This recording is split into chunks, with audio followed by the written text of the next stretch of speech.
En esta finca de Osuna, en Sevilla, participan en un proyecto de agricultura de conservación para utilizar de forma más sostenible los recursos naturales. También para mantener en tierra el carbono, un elemento fundamental en la contaminación del aire.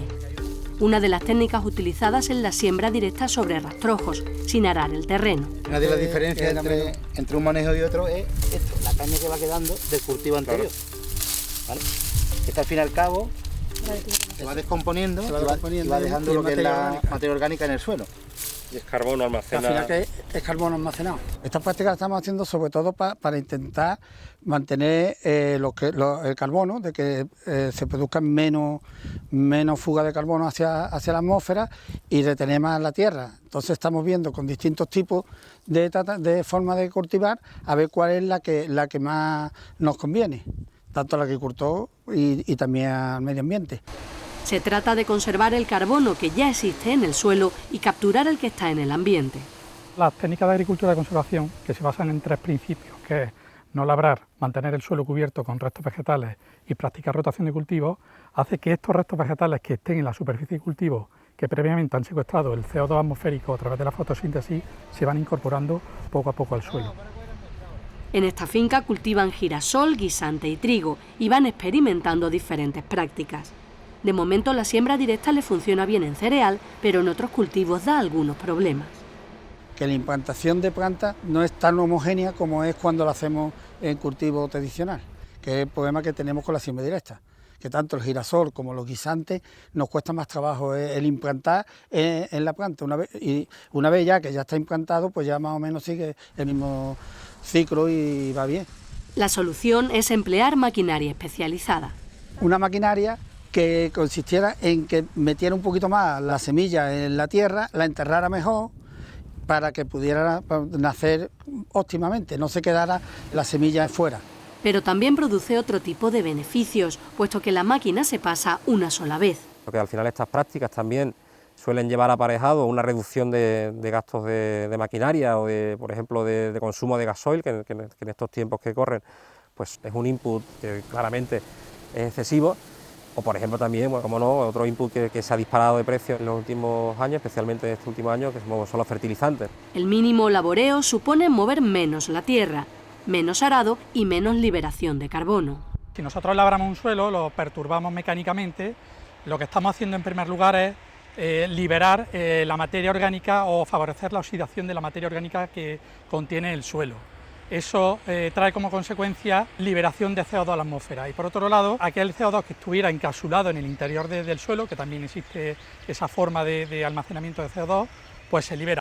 En cultivos herbáceos el carbono retenido con este tipo de técnicas podría ser de 1 tonelada por hectárea y año. En esta finca los estudios concluyen que en los 30 primeros centímetros de suelo el contenido de carbono es un 11% superior a parcelas que sí están labradas.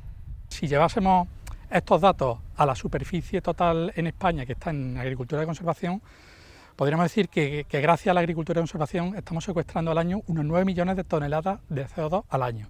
Y esto, pues, para que la gente pueda entenderlo de una manera más cercana, podemos decir que se estarían compensando las emisiones producidas por un coche que diera unas 9.800 vueltas a la Tierra en el Ecuador.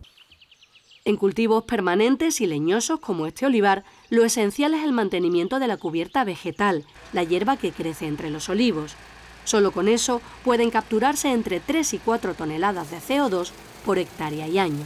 La materia orgánica también es una cosa que no a corto, pero a medio plazo es un aporte importante también y siempre que sea un ahorro a la hora de los abonos y con los precios que tiene, pues también es importante. Se trata en cultivos permanentes de mantener una cubierta vegetal que debería sembrarse al menos el primer año y periódicamente cuando se vea que las especies sembradas van desapareciendo. Aparte del tema de la conservación del suelo, que no es un tema baladí, pero el tema de aporte de materia orgánica, que es muy importante para eso, y toda la materia que se incorpora al suelo en materia orgánica, y aquí, claro, y entonces tiene también otra serie de ventajas, por eso he dicho dependiendo.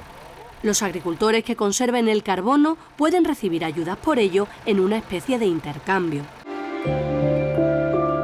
La Unión Europea tendrá que reducir la emisión de gases de efecto invernadero en 2030 en un 55% con respecto a 1990. también las empresas instaladas en su territorio. Sin embargo, las compañías que no lo hagan tienen la opción de comprar créditos de carbono. Hay empresas privadas que funcionan como bancos y gestionan la compra-venta, como esta multinacional. Eléctricas, petroleras, industriales, todas ellas están obligadas a reducir la cantidad de emisiones que tienen hoy en día. Por sus propios medios es imposible que alcancen la cantidad de emisiones que tienen que llevar a cabo. Entonces necesitan buscar mecanismos alternativos para compensar esa cantidad a la que no llegan. Uno de esos mecanismos recogidos en el protocolo de Kioto son los créditos de carbono. Entonces pueden comprar créditos de carbono y de esa manera compensar y alcanzar los niveles que se les exigen. Se llama mercado voluntario de créditos de carbono. Las empresas emisoras de gases compran créditos a una entidad que funciona como banco y otro actor que reduce su emisión de carbono vende esos créditos. La empresa que funciona como banco se queda parte del dinero y otra parte va de la empresa emisora al actor que reduce sus emisiones, en este caso el agricultor. El precio del carbono en el mercado internacional no es fijo, oscila según la oferta y la demanda. A lo mejor en condiciones normales podríamos estar hablando en cultivos herbáceos alrededor de unos 40 euros por hectárea y año para el agricultor. A lo mejor en cultivos permanentes es algo más, puesto que los cultivos permanentes tienen más capacidad de secuestro de carbono. Un grano no hace granero, pero ayuda al compañero. Entonces, de alguna manera, este incentivo que va a suponer abono para los agricultores pues complementa, por ejemplo, las ayudas provenientes de la PAC, o por supuesto, bueno, pues el propio rendimiento de los cultivos, ¿no?, por parte de los agricultores.